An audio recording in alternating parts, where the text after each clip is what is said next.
kalian masih ragu bahwa demokrasi negara kita ini hanyalah ilusi dan HAM negara kita ini adalah hampa, maka lihatlah situasi dan fenomena yang hari ini terjadi di Pati, di mana kemarahan-kemarahan dari warga Pati akibat arogansi dan juga berbagai macam tindakan-tindakan yang tidak berpihak kepada rakyat yang dilakukan oleh Bupati Pati, justru hari ini dijawab dengan Bupati Pati yang gagal dimaksudkan, DPRD yang sama sekali tidak mewakili wakil rakyat Pati dalam hal ini, dan rakyat Pati justru malah dikriminalisasi, di mana 2 orang yang kemudian menjadi koordinator dari Aliansi Masyarakat Pati Bersatu justru ditangkap dan ditetapkan sebagai tersangka.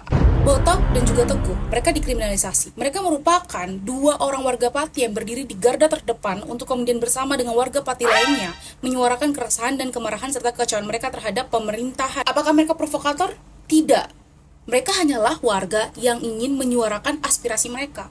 Dan menurutku, provokator adalah merupakan sebuah alasan narasi yang memang diciptakan versi pemerintah untuk kemudian menetapkan tersangka terhadap teman-teman warga yang kritis. Dan penangkapan terhadap 2 orang warga Pati ini juga sama halnya polanya dengan penangkapan yang terjadi pada 959 yang dijadikan tersangka akibat mereka kritis, akibat mereka bersuara. Sama halnya pula dengan pola yang dilakukan terhadap Del Pedro, Syahdan, Muzaffar, dan juga Kharik Anhar. Demokrasi kita hanya ilusi, HAM di negara kita adalah hampa. Kenapa? Karena alih-alih mendengarkan aspirasi, keresahan, dan juga kekecewaan masyarakat, rakyatnya, negara justru lebih memilih untuk melakukan kriminalisasi dan menyelamatkan tokoh utama yang menjadi penyebab dari kemarahan masyarakat.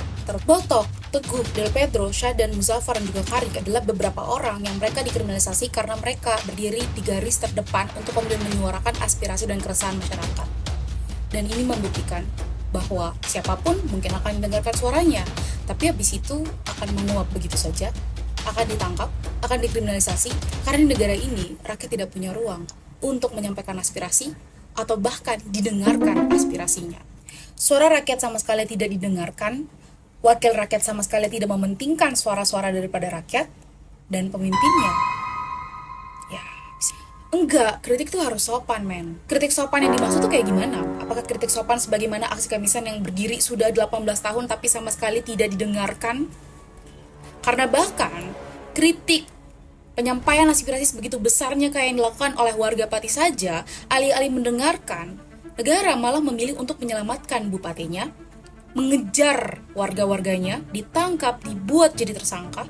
Bahkan dengan siapa kita bergaul, dengan siapa kita berteman, kita follow-followan sama siapa, buku apa yang kita baca, atau kita bikin story apa, kemudian dirasa oleh mereka bahwa ini menjadi ancaman yang besar untuk kemudian mengancam kekuasaan mereka, itu adalah menjadi alasan untuk kemudian mereka melakukan kriminalisasi. Situasi hari ini tidak hanya memperlihatkan bagaimana ketakutan-ketakutan negara terhadap warga yang kritis, masyarakat yang bersuara, buku, dan lain sebagainya, tetapi juga memperlihatkan situasi di mana rezim hari ini juga berupaya untuk mematikan demokrasi dan mengabaikan hak asasi warga negaranya.